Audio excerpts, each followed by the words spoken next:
আসসালামু আলাইকুম শেখ। ওয়ালাইকুম আসসালাম ওয়া রাহমাতুল্লাহি ওয়া বারাকাতুহু। পশ্চিম বাংলা থেকে বলছি। কোন ডিস্ট্রিক্ট?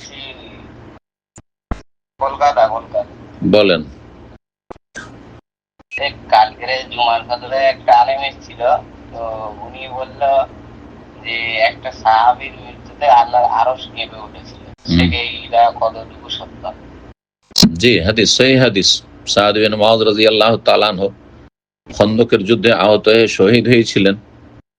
তো বড়ই তিনি বিশিষ্ট সাহাবী ছিলেন। তার মাধ্যমে আল্লাহ রাব্বুল আলামিন বিচার সালিস করিয়ে নিয়েছিলেন যারা সীমা লঙ্ঘনকারী, চরম অন্যায়কারী, বিশ্বাসঘাতক, গাদ্দার ইহুদি বনু কুরাইজা তাদের পানিশমেন্টের কারণ তাকে বিচারক হিসাবে তারা মেনে নিয়েছিল।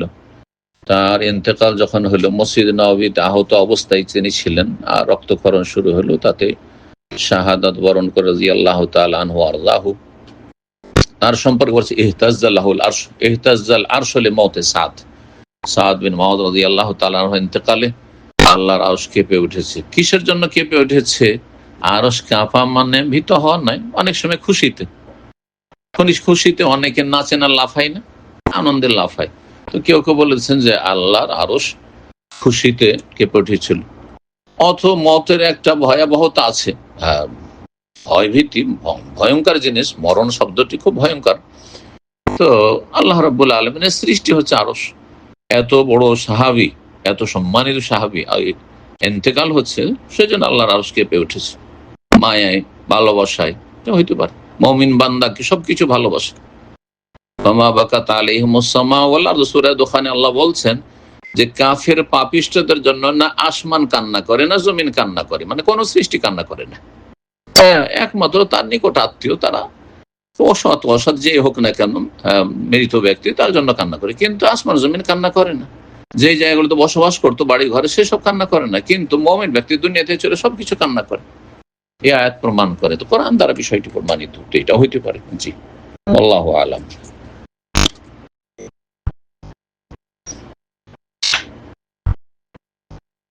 প্রশ্ন করবেন গানটা। আসসালামু আলাইকুম শাইখ। ওয়ালাইকুম আসসালাম ওয়া রাহমাতুল্লাহি ওয়া বারাকাতুহু। জি শাইখ, আমি বাংলাদেশ থেকে বলছি। আচ্ছা, বলেন। আমার প্রশ্নটা হচ্ছে, আমি গত বছর একটা বেসরকারি মেডিকেল কলেজে ভর্তি হয়েছিলাম, যেটা সহশিক্ষা আছে। তো এখানে এই মেডিকেলে প্রতিদিনই শুক্রবার বাদে প্রতিদিনই 7 থেকে 8 ঘন্টা আমার এই সহশিক্ষা থাকতে হয়। এবং আগে এই মেডিকেলে ভর্তি হওয়ার আগে জানতাম না আসলে যে সহশিক্ষা হারাম। এখন ভর্তি হওয়ার পরে আপনার বিভিন্ন লেকচার এবং অন্য সালাফি সাইট থেকে জানতে পারছি যে সহশিক্ষা হারাম। এখন একজন মাদানী সাহেবকে জিজ্ঞেস করেছিলাম যে এখন কি করবো। উনি বললেন যে মানে এখান থেকে বের আসার জন্য চেষ্টা করতে হবে এবং আল্লাহর কাছে সাহায্য চাইতে হবে। আমার বাবা মা বুঝছে যে সহশিক্ষা হারাম, কিন্তু ওনারা বলতেছেন যে বেসরকারি মেডিকেল কলেজে প্রায় 20 লাখের মতো খরচ হয়ে গেছে এখন সম্পূর্ণ পর্দা করে যাওয়ার জন্য। তো এখন সাহেব আমি এখন কি করবো? আল্লাহ রাব্বুল সহজ করুন এবং যেটাতে পরিণাম উত্তম আছে সেটারই তৌফিক দান করুন। দোয়া করি বিশেষভাবে যারা বিশেষ করে গুনাহার জায়গা থেকে বাঁচতে চাইছে, তাদের জন্য বিশেষ দোয়া সবসময়। দিনী ভাই বোনদের আল্লাহ ভালো করুন। আমার পরামর্শ হচ্ছে যে এমনি হুকুম হচ্ছে যে সহশিক্ষা জায়েজ নয়, কারণ সেখানে লাভের চাইতে ফিতনা, ফাসাদ, বিশৃঙ্খলা, অশান্তি, নোংরামি বেশি। কিন্তু যখন এত লাখ টাকা খরচ হয়ে গেছে, তাহলে সেখানে পর্দা মেনটেন করে, হেজাব, যদি পর্দা নিষেধ না থাকে, পর্দা নিষেধ থাকলে বলবো যে মোটেই চলবে না পড়াশোনা। যদি সেখানে বোরখা অ্যালাউ থাকে, পর্দা মেনটেন করে সেখানে যাওয়া সম্ভব হয়, তারপরে ফাত্তাকুল্লাহ মাস্তাতাতুম, আল্লাহ সূরা তাকাবুর, যথাসাধ্য আল্লাহকে ভয় করো। তো পুরুষদের কাছাকাছি না বসে, যদি একই ক্লাসের সময় বসতে হয় তো মেয়েদের মাঝে বসবেন, সামনের দিকে না বসে এক সাইডে, পিছনে সাইডে অথবা পিছনে বসবেন যেখানে মেয়েরা আছে, অন্যান্য মেয়েরা আছে, অনেক মেয়েরা আছে বেহায়া পর্দা, ওরা থাক ওইদিকে, ছেলেদের কাছাকাছি বসুক, কিন্তু আপনি যথাসাধ্য ধরে বসবেন। আর ছেলেদের সাথে অতিরিক্ত প্রয়োজনের বেশি কথাবার্তা না, যতটুকু প্রয়োজন ততটুকুতে, যার লেখাপড়া সম্পর্কে যতটা প্রয়োজন জরুরি ততটাই কথা বলবেন এবং ভদ্রভাবে কথা বলবেন। এমন কোনো কথা বলবেন না, বলার সুযোগ দেবেন না, না বললে সুযোগও পাবেন। ছেলেরা কখনো সুযোগ নেই, যখন দেখে যে এর সাথে সব রকম কথা বলে তখনই সুযোগ নেই, কিন্তু এটাই হচ্ছে বাস্তবতা। তো যথাসাধ্য বেঁচে থেকে বাপ মায়ের এত টাকা যখন খরচ হয়ে গেছে, পড়াটা কমপ্লিট করে নেওয়া যেতে পারে, আল্লাহ তাআলা আলাম, আল্লাহ সহজ করুন। এবং সবসময় জিকির আজকার নিজেকে ব্যস্ত রাখবেন। যখন লেখাপড়া নেই, সেখানে যাচ্ছেন, যাওয়ার পথে, আসার পথে, সেখানে অবস্থানকালে আল্লাহর জিকির আজকার করবেন। তওবা ইস্তেগফার করতে থাকলে আল্লাহ রাব্বুল আলামিন হেফাজত করবেন ইনশাআল্লাহ। জি, বারাকাল্লাহ। এরপর যে প্রশ্ন করবেন আব্দুল্লাহ, ঢাকা থেকে। আসসালামু আলাইকুম শেখ, কেমন আছেন? ওয়ালাইকুম আসসালাম ওয়া রাহমাতুল্লাহি ওয়া বারাকাতুহু। জি আলহামদুলিল্লাহ। বলেন, ভালো আছেন? কোথা থেকে বলছেন? জি শেখ, ঢাকা থেকে বলছি। আচ্ছা বলেন, প্রশ্ন বলেন আপনার। আমার প্রশ্ন হচ্ছে, আমরা উইতিরের নামাজ কি জোরে তেলাওয়াত করবো না আস্তে তেলাওয়াত করবো? এবং উইতিরের শেষে যে দোয়া আছে সুবহানাল মালিকিল কুদ্দুস 3 বার এবং রব্বিল মালাইকাতি ওয়ার রূহ, এটা কি সহিহ নাকি? ভেতরের সালাত যদি এসা পরে পরে পড়েন তাহলে জেহরি নয়, মনে মনে পড়বেন। কিন্তু যদি তাহাজ্জুদের সাথে পড়েন তখন ভেতরটা তাহাজ্জুদের তাবে, তাহাজ্জুদে উচ্চস্বরে তেলাওয়াত করা যায়। জি হ্যাঁ, রাতের যাতে করে নিজেকে শুনিয়ে, মানে কেউ আশেপাশে ঘুমিয়ে থাকলে যেন তার ঘুমে যেন কোনো রকমের ইয়ে না হয়, ডিস্টার্ব না হয়। কাউকে কষ্ট দেওয়া ঠিক নয়। আপনার নফল কাজ দিয়ে আপনি আশেপাশে কাউকে কষ্ট দেবেন, ঘুম ভাঙাবেন, এটা ঠিক নয়, স্ত্রী হইলো বা ছেলে মেয়ে হইলো। তো সেই ক্ষেত্রে নিজেকে শুনিয়ে, কারণ সূরা মুজাম্মিলে যে আয়াত তাতে বোঝা যাচ্ছে যে নিজেকে শোনানো, মনে মনে পড়া নয়। মানে একটু শুনিয়ে পড়লে তার অন্তরে মানুষের একটা তাসির আলাদা আছে। ইন্না নাশিয়াতাল লাইলি হিয়া আশাদু ওয়াতআ ওয়া আকওয়ামু কিল, আল্লাহ বলেছেন নাশিয়াতাল লাইল মানে কিরাআতাল লাইল, রাতের তিলাওয়াত। তো এই জন্য যদি তাহাজ্জুদের পরে ভেতর পড়েন তাহলে উচ্চস্বরে পড়বেন একটু মোটামুটি। যদি সেখানে কেউ না থাকে তাহলে মানে কারো ঘুমে ডিস্টার্ব না হয় তাহলে, আর এমনি এসা পরে হইলে মনে মনে পড়বেন। তারপরে বেতর শেষ করার পরে সুবহানাল মালিকুল কুদ্দুস, এটি তো সহি জানা আছে। আর একটি যেটি বললেন আমার জানা নেই, তার সহি জয়ীফ। যে যদি সহি প্রমাণিত হয় তো আমার করতে পারে, আমি জানি না।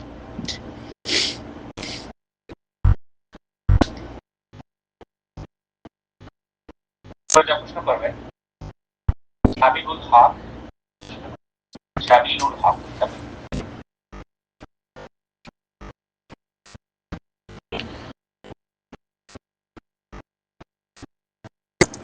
শাবিলুল হক, আপনার ফটো আনবেন।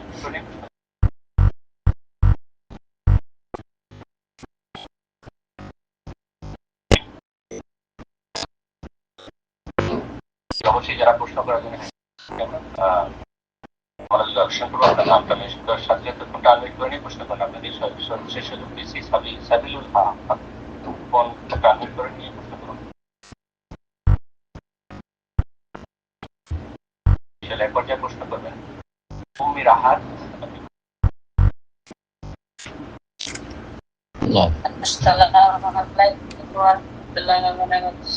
ওয়ালাইকুম আসসালাম ওয়া রাহমাতুল্লাহি ওয়া বারাকাতুহু। জি শুনেছি। ওয়ালাইকুম আসসালাম ওয়া রাহমাতুল্লাহ। বলেন, প্রশ্ন বলেন।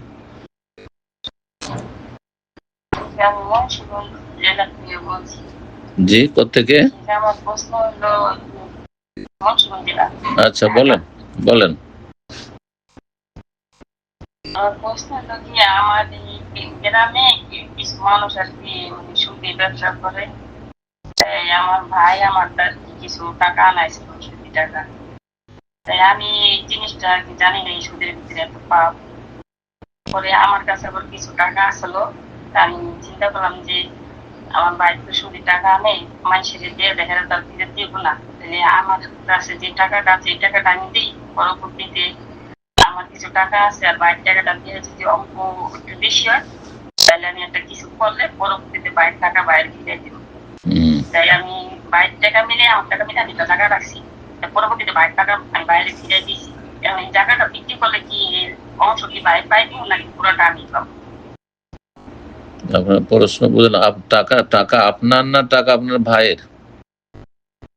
আমার আছে, আমার ভাইয়েরও আছে, মানে আমি নিয়ে করছি যে ও মানুষের টাকা তো মানুষের ফিরে দেবো না, কিন্তু আমার টাকাটা আমি বাইরে মানে চুরি হিসাবে আনম না, এভাবে নিলাম।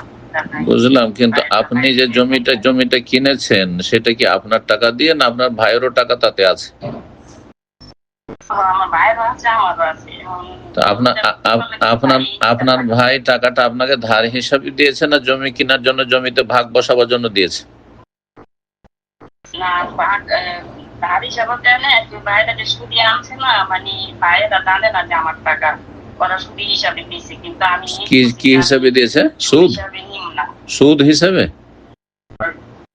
সুদ হিসাবে আর কি মানুষের থেকে আনছে না, তাইলে আমার টাকাও আমি কিছু দিছি। আমি ভাবছি দিব না, কিন্তু আমার টাকাটা আমি বাইরে ফিরে দিয়ে দিব। সুদি কারবার তো জায়েজ নাই। আমি আপনার কথা বুঝতে পারলাম না, আপনার ভাই আপনাকে টাকা দিয়েছে না জমি কিনতে বলেছে আপনার টাকা দিয়ে, এটা ক্লিয়ার করেন। আমার ভাই আমার দিয়ে সুদি টাকা আনাইছিল অন্যের কাছ থেকে। অন্যের কাছ থেকে আনিয়েছে টাকাটা, তারপরে আপনার কাছে ছিল টাকাটা? হ্যাঁ, আমার কাছে কিছু টাকা আছিল, কিন্তু বইয়ের সাথে আমি টাকাটা দিয়েছি। তারপরে আমি মানে মনে মনে নিয়ে করছি যে আমার টাকাটা আমি বাইরে দিয়ে দেবো, যে শোকটা আমার কাছে আসবে ওটা আমি আবার পরবর্তীতে দিয়ে দেবো। অসুবিধা নাই, কিন্তু আপনার কথাগুলি আমি ক্লিয়ার বুঝছি না। আপনি আঞ্চলিক ভাষায় বলছেন নাকি আমি বুঝছি না, আমাদের একরাম ভাই ভালো বুঝবে হয়তো। আপনি যখন জমিটা কিনলেন তখন কি ভাই জানে যে এই জমিতে আমার ভাগ থাকছে, না জানে যে আমার বোনের সাথে আমার টাকা পয়সার লেনদেন আছে শুধু?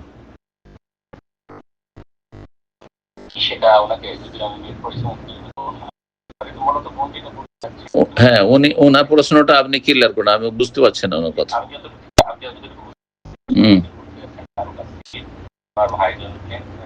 একটু জোরে বলেন, আপনার কথা আজকে আস্তে আসছে কেন? সেখানে আপনি বন্ধুর কাছে যে আমি নিয়ে দিচ্ছি ওনার ভাইকে, উনি টাকা আনছেন যার কাছ থেকে আনছে, সেই টাকার ভিতরে ওনারও কিছু টাকা উনি দিচ্ছেন, হয়তো ওনার ভাই জানতো কিনা এটা আমি জানি না, উনি বলতে চাচ্ছেন আরো টাকা ছিল টাকাটা। আপনার কথা খুবই আস্তে আসছে কেন আপনার কথা আজকে? আমি আপনার কথাটা ক্লিয়ার নয়, কিন্তু আপনি একটু মাইকটা ঠিক করেন তাহলে। একদম খুব আস্তে আসছে।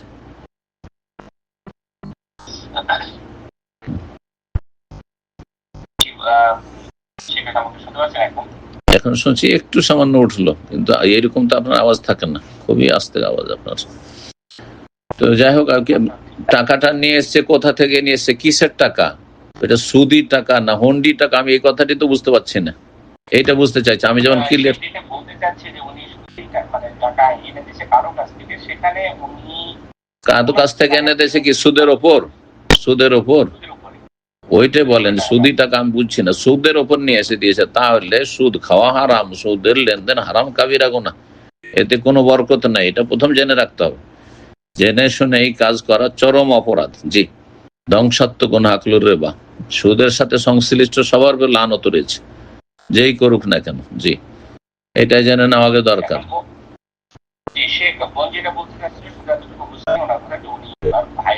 টাকাটা উনি নেবেন না, এটা মনে মনে উনি করছেন, যেহেতু অন্যরা তো হয়তো মাফ করবেন না, ওনারটা উনি মাফ করে দিবেন না, এটি উনি আসলে মাফ করে দিবে কাকে? যারা সুদের টাকা সুদ দিয়েছে তাদেরকে মাফ করবে, কিন্তু ওর ভাইকে কি, ওর ভাইয়ের কাছ থেকে, ভাইয়ের সাথে কি সুদের কারবার করেছে? ভাইও সুদ খাচ্ছে, ও সুদের আসলে সে তার ভাইয়ের সাথেই করছে, কিন্তু একটু ঘুরিয়ে করছে আর কি, অন্যের মাধ্যমে। অন্যের মাধ্যমে ওনার টাকাটা ওনার ভাইকে দিছে অন্যের মাধ্যমে, অন্যের কাছে কিছু লোন নিয়ে আসছে, সেখানে উনি কিছু টাকা দিয়ে সহযোগিতা করছে, এই টাকাটা ওনার ভাইয়ের কাছে গেছে সুদের সাথে, এটি বোঝাইছে। আমি আর একটা কথা বুঝতে চাই, ওনার ভাই সুদের ওপর টাকা কারো কাছ থেকে নিয়েছে, মানে তাহলে নিজে সুদ দাতা, হ্যাঁ, না সুদ গ্রহণ করেছে? হ্যাঁ, সুদ দাতা, মানে সুদের উপর টাকা নিয়ে এসছে, এটাও হারাম। দুটোইতে লানত রয়েছে, আল্লাহ হেদায়েত করুক। এখন আমি আসল মাসলা বলি, এই যে জমি কিনেছেন উনি, ওর ভাইয়ের কোনো সম্পর্ক নেই, বুঝছেন না? জমি কিনেছেন উনি, সুতরাং জমি ওনার। এখন সুদের টাকা হারাম, এটাতে মুক্ত হওয়ার জন্য ওই ব্যক্তিগুলোকে যদি চেনা থাকে, না এই তো সুদের উপর টাকা উল্টো নিয়ে এসছে, তাহলে ওদেরকে তো অতিরিক্ত দিয়ে এসছে। যা হোক, তাহলে এখানে এই কথার প্রয়োজনই নেই। এক কথায় ওর ভাই এখানে জমির সাথে কোনোভাবে যুক্ত নয়, ওনার ভাই জমির সাথে কোনোভাবে যুক্ত নয়, জমি কিনেছেন উনি, এখন টাকা পয়সার লেনদেনটা ভাইয়ের সাথে বুঝে নেবে, জমি ওনার। জি, আমি যতটুকু বুঝেছি সেই হিসেবে উত্তর দিলাম। বারাকাল্লাহ ফিক। আমি আশা করি আমার কথা তো ক্লিয়ার কিনা, আমি বুঝতেছি না ওনার এখন শুনতে পাচ্ছেন? হ্যাঁ, আপনার কথা এখন শুনছি একটু হ্যাঁ, ঠিক আছে। জি। ওকে, ইনশাআল্লাহ। তো আমরা পর্যায়ে আপনারা সুযোগ করে দেবো প্রশ্ন করতে। আল আমিন, আপনি প্রশ্ন করুন। আল আমিন, আপনার ফোনটা আনমিউট করে নিয়ে প্রশ্ন করুন। জি, আপনার ফোন আনমিউট করুন। সালাম আলাইকুম। ওয়ালাইকুম আসসালাম ওয়া রাহমাতুল্লাহ। জি, কেমন আছেন? জোরে বলেন, জোরে বলেন। বাংলাদেশ থেকে বলছিলাম। জি, আচ্ছা বলেন, প্রশ্ন বলেন।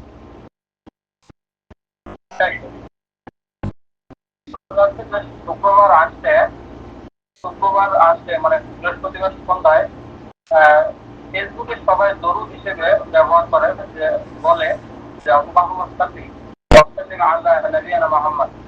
আর আমার প্রশ্নটা হলো, এই দরুদ কি রাসূল সাল্লাল্লাহু আলাইহি ওয়াসাল্লামের শেখানো দরুদ, বা এই দরুদ কি শুক্রবারে বলাটা ঠিক হবে? এই দরুদ নবী সাল্লাল্লাহু আলাইহি ওয়াসাল্লামের মাসুর মানে শিখানো দরুদ নয়, কিন্তু আল্লাহ কোরআনে যে হুকুম করেছেন, ইয়া আইয়ুহাল্লাযীনা আমানু সাল্লু আলাইহি ওয়া সাল্লিমু তাসলিমা, হে ইমানদারগণ তোমরা সালাত এবং সালাম পেশ করো, এটা যে কোনো বাক্য দিয়ে হয়ে যাবে, যে কোনো বাক্য দিয়ে হয়ে যাবে, সেটা নিজের বানানো বাক্য দিয়ে হয়ে যাবে। আল্লাহুম্মা সাল্লি ওয়া সাল্লিম আলা নবিয়িনা মুহাম্মদ সাল্লাল্লাহু আলাইহি ওয়াসাল্লাম, এমনকি সাল্লাল্লাহু আলাইহি সাল্লাম, যেটা সমস্ত মুহাদ্দিসিনে কেরাম সালাফে সালেহিন থেকে চলে আসে, নবীর নাম আসলে সাল্লাল্লাহু আলাইহি ওয়াসাল্লাম, এটাকে নবী সাল্লাল্লাহু আলাইহি ওয়াসাল্লাম শিখিয়েছেন নাকি? সাল্লাল্লাহু আলাইহি সালাতের হুকুম পালন করলেন, সাল্লু আলাইহি ওয়াসাল্লামের মাধ্যমে, ওয়াসাল্লিমু তাসলিমার উপর আমল করলেন। এটা ঠিক ওই রকমই আল্লাহুম্মা সাল্লি ওয়া সাল্লিম আলা নবিয়িনা মুহাম্মদ, আল্লাহুম্মা সাল্লি ওয়া সাল্লিম ওয়া বারিক ওয়া আন'ইম আলা নবিয়িনা মুহাম্মদ ওয়া আলা নবিয়িকা মুহাম্মদ, যে কোনো ভাষা দিয়ে হুকুম পালন হয়ে যাবে আল্লাহর। এমন কি কেউ যদি আরবি না জানে, এত কষ্ট করার কোনো প্রয়োজন নেই। আল্লাহ তুমি তোমার নবীর ওপর সালাত ও সালাম বর্ষণ করো, দুরুদ ও সালাম বর্ষণ করো, দেখি হয়ে যাবে। যদিও নবী সাল্লাল্লাহু আলাইহি ওয়াসাল্লামের শিখানো দুরুদ ইব্রাহিমই বেশি উত্তম। জুমার দিনে কোন দুরুদ পড়লে বেশি উত্তম, মাসলা ইখতিলাফ রয়েছে ফুকাহাদের। একদল বলছেন যে দুরুদ ইব্রাহিম উত্তম, কারণ সেটা নবী সাল্লাল্লাহু আলাইহি ওয়াসাল্লাম শিখিয়েছেন। আর একদল বলছেন যে দুরুদ ইব্রাহিমের জায়গা হচ্ছে সালাতের ভিতরে, আত্তাহিয়াতের পরে, সালামের আগে। সুতরাং জুমার দিনে সেটা উত্তম নয়, বরং জুমার দিনে আপনি যে কোনো এমনি সালাত ও সালাম পেশ করেন, বোঝা গেছে। তো আল্লাহুম্মা সাল্লি ওয়া সাল্লিম আলা নবিয়িনা মুহাম্মদ যদিও হাদিসে নেই, কিন্তু বলতে কোনো অসুবিধা নেই। কোন দোয়া করার জন্য সবগুলি দোয়া করার হাদিসে থাকতে হয় এমন কোনো শর্ত আছে নাকি? আমরা বাংলায় দোয়া করি না, আল্লাহ আমাকে মাফ করে দাও বলি না, আল্লাহ রহম করে আমার অসুখটা ভালো করে দাও, যে কোনো দোয়া করতে পারেন ওই রকমই। তা আমরা বাংলায় করতে পারি, তা আরবরা করতে পারে না। কিন্তু বলবেন না যে আমার বানানো দুরুদ এটা হাদিসের দুধ, এভাবে শিখাবেন না, বুঝতে? তখন মিথ্যা হয়ে যাবে, তখন জালিয়াতি হয়ে যাবে। জি, জাযাকাল্লাহ খাইর। এই পর্যায়ে প্রশ্ন করবেন ফাজলে রাব্বি। আসসালামু আলাইকুম। ওয়ালাইকুম আসসালাম ওয়া রাহমাতুল্লাহি ওয়া বারাকাতুহু।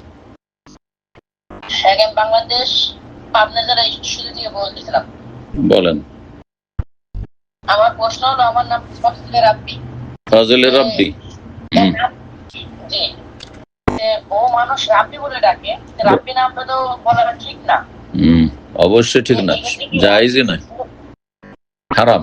জি, এই ক্ষেত্রে কি রাব্বি সিগনেচার করা যাবে? আপনি কি করা যাবে? রাব্বি এতটুকু কি সিগনেচার করা যাবে? না না, সিগনেচারও করা যাবে না, লেখাও যাবে না, বলাও যাবে না, শুধু রাব্বি। মোটে রাব্বি মানে আমার রব। তো আপনি কি করে রব্বি? আমার রব যে বলছে আপনাকে, সে শিরকি কথা বলল। যেমন রহমান আর খালেক বলছেন না, হ্যাঁ খালেক ভাই, রহমান ভাই, ওটাও শিরকি কথা। ঠিক তেমনি জব্বার ভাই, রাজ্জাক ভাই, আর ওই রকমই রব্বি ভাই, সব শিরক। এগুলো শিরকি কথা, বড় শিরক হোক না হয় জবানের শিরক, কিন্তু শিরক অবশ্য কথাটা শিরকি কথা, গোনা। ছোট শিরকি হোক, যদি এ বিশ্বাস নিয়ে না বলে তাহলে কিন্তু এটা জায়েজ নয়, হারাম। ছোট শিরক হারাম, জি, ছোট শিরক কাবিরা গোনা, এটা জেনে রাখতে হবে। সুতরাং এইভাবে নাম ধরে ডাকা জায়েজ নয়। রহমান বলে, খালেক বলে, রাজ্জাক বলে, জব্বার বলে, আর এই রব্বি বলে ডাকা জায়েজ নয়।